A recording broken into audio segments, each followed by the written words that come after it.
네, 여러분 반갑습니다. 자, 이제 12월 7일 목요일자 순서로 오늘도 여러분들을 찾아왔습니다. 트래블 데일리의 이정민 기자입니다. 자, 헤드라인부터 말씀을 전해드리도록 하겠습니다. 어제 저희가 내년도 여행 트렌드에 대해서 보도자료를 인용을 해서 보내드렸습니다. 예상은 했습니다만 기사 관련 조회수가 상당히 나왔습니다.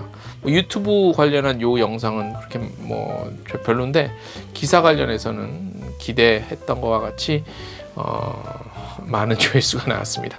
그만큼 내년 트렌드에 대해서 관심이 많겠죠. 하지만 트렌드라는 것은 내년도 그냥 이렇게 한번 짚어보는 거지 꼭 그렇게 맞다라는 무슨 주술이 아니잖아요. 점쟁이가 아니듯이. 예. 그런데 오늘은 데이터로 본 올해 여행 패턴을 전해드릴 거예요. 예. 아무튼 좀 이따가 이거 집중해서 전해드릴 거고, 대한항공이 인천과 일본 오이타 운항을 재개를 합니다. 그런데 부정기편 한시적으로 1월에서 3월까지만 합니다. 하나투어는 쇼폼 전문 기업 순이 NT와 업무 협약을 맺었습니다. 그냥 맺진 않았겠죠. 뭔가 작전이 있을 것 같아요. 진에어는 부산에서 타이페이 오가는 노선 항공편 취항했고요. 국제 골프 컨설팅 협회가 아시아 골프 관광 컨벤션 개최지로 아부다비를 선정했습니다. 한국 의료 관광 산업 활성화 포럼이 열렸고요. 일본의 자누 도쿄가 내년 3월에 오픈합니다. 1박에 굉장히 비싼 호텔입니다. 에어부산의 여행자 보험 매월 가입자 수가 증가하고 있다는 소식이 있고요. 노란풍선 교원 투어 이렇게 기획전들 진행합니다. 관련한 소식 저희 홈페이지 뉴스 홈페이지 참고해 주시면 더 자세한 내용 보실 수 있습니다. 자, 어제 내년도 트렌드 얘기를 해드렸고, 올해는 올해 이제 키워드와 또 올해 데이터로 본 올해 패턴을 좀 살펴볼 거예요. 근데 모르긴 몰라도 이 패턴이 아마 내년에도 어느 정도 이어질 것 같습니다. 제가 나름 제가 아예 또 이쪽에 저건 아니잖아요. 그래서 나름대로 쭉 지켜와 본 결과 요 추세가 내년에도 어느 정도 이어질 것 같아요. 예. 자, 일단 전해드릴게요. 호텔스 컴바인과 카약이 올 한 해 총 망라한 해외여행 트렌드 키워드로 쇼트를 발표합니다. SHORT. 근데 이거는 이제 이 키워드에다 이름을 갖다 붙이는 거니까 이거 큰 의미는 없어요. 예, 없고 내용을 좀 중점적으로 봐야 돼요. 쇼츠의 S는 근거리 여행지입니다. 쇼티스트 아시아는 재팬. 이게 말도 안 되지. 그다음에 숏의 H는 여름 시즌 인기, 핫 썸머 이렇게 해서 있는데 숏 요거는 크게 신경을 쓰지 않으셔도 되고, 내용이 어떤 건가를 좀 전해드릴게요. 양사가 올해 1월 1일부터 31일까지 항공권 검색 데이터를 종합했어요.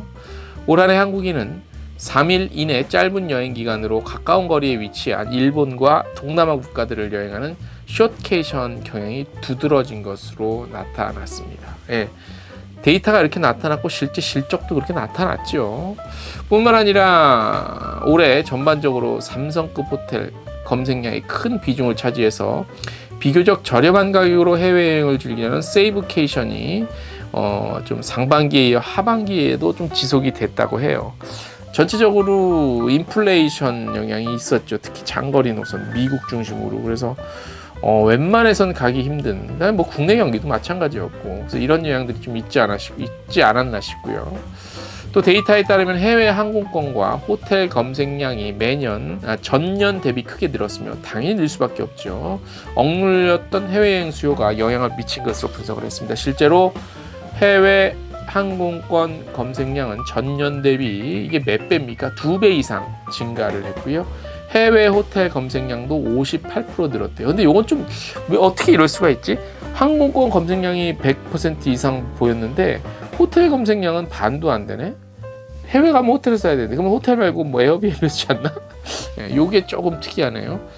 특히 상반기 대비 하반기 해외 항공권 검색량이 약 60% 증가했는데 올해 초 물꼬를 튼 해외여행 수요가 하반기까지 증가세를 이어간 것으로 분석을 했습니다.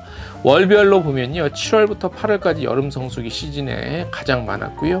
해외 호텔 검색량은 8월이 제일 많았고 7, 6월 이렇게 많았어요. 해외 항공권 검색량도 987 이렇게 9월, 8월, 7월 순이었다고 합니다.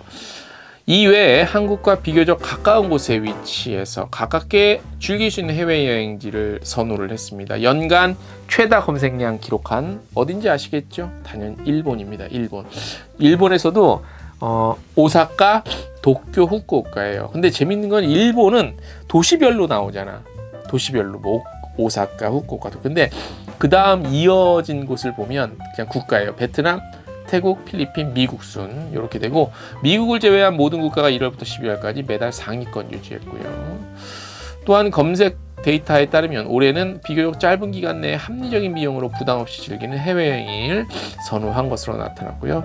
기간별로 좀 살펴보면 기간별로 올해 들어 단기 여행에 대한 검색량이 늘었다고 합니다. 항공권과 호텔 모두 작년에는 4일 이상 7일 이하는 나왔는데 올해는 1일 이상, 이게 며칠이야? 3일 이하로 설정된 단기 여행 검색량이 가장 큰 비중을 차지했어요.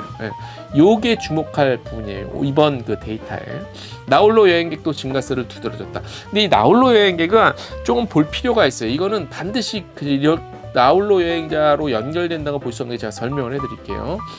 올해 해외 항공권 검색량 중 1인으로 설정한 경우가 가장 많았으며 그 뒤로 2인, 3인, 4인, 5인 이렇게 순이었어요. 뿐만 아니라 해외 호텔 검색량 데이터에서도 1인으로 설정한 검색량 비중이 전년 대비 약 25% 증가했대요. 요거는 반드시 1인 여행으로 이어졌다고 할 수가 없는 게, 보통 호텔은 그렇다 치더라도 항공권 검색할 때는 일단 4명이서 가건 3명이서 가건 2명이서 가건 일단 1인으로 먼저 검색을 하게 되지. 그죠? 1인. 그래서 1인에 100만 원이네. 2인이면 200만 원이겠구나. 요런 패턴, 요런 검색하는 패턴, 그다음에 또 그 뭐라 그러지? 사람이 버릇이 있잖아. 뭐 버릇이 패턴, 뭐 패턴은 버릇은 패턴? 아무튼 그런 경향이기 때문에 그렇게 되는 게 많다고 볼 수 있지, 이게 꼭 1인 여행자가 늘어났다고 볼 수는 없는 것이, 여러분들 해외 나가면 혼자 돌아다니시는 분 많이 봤어요. 저는 혼자 돌아다녔는데 저는 저 외에 혼자 다니는 경우 한 번도 못 봤어요. 그래서 요거는 1인 여행의 증가가 확실히 눈에 보인다라고 평가하기 좀 그렇습니다. 해외 호텔 이용 트렌드의 경우 상반기 해외여행 트렌드로 제시된 세이브케이션이 하반기까지 이어졌고요. 해외 호텔 검색량 중 3성급 호텔이 가장 많았고 4성급, 5성급이 뒤를 이었고, 럭셔리한 고급 호텔보다는 합리적인 가격에 이용할 수 있는 호텔이 각광받고 있는 것으로 나타났습니다. 올해까지는 그랬는데 내년에는 이 호텔도 약간 양극화가 일어날 것 같아요. 양극화. 그래서 아예 5성이면 5성이고 한 3성이면 3성 이렇게 양극화. 4성 글쎄 애매모. 글쎄 모르겠습니다. 아무튼 뭐 요거는 잘 정리해서 저희가 또 컨텐츠를 하나 만들 계획이니까 참고해 주시면 될 것 같습니다. 이번 주 동영상은 마지막입니다. 다음 주 동영상도 열심히 준비해서 좋은 소식으로 찾아오겠습니다. 오늘 여기까지. 안녕.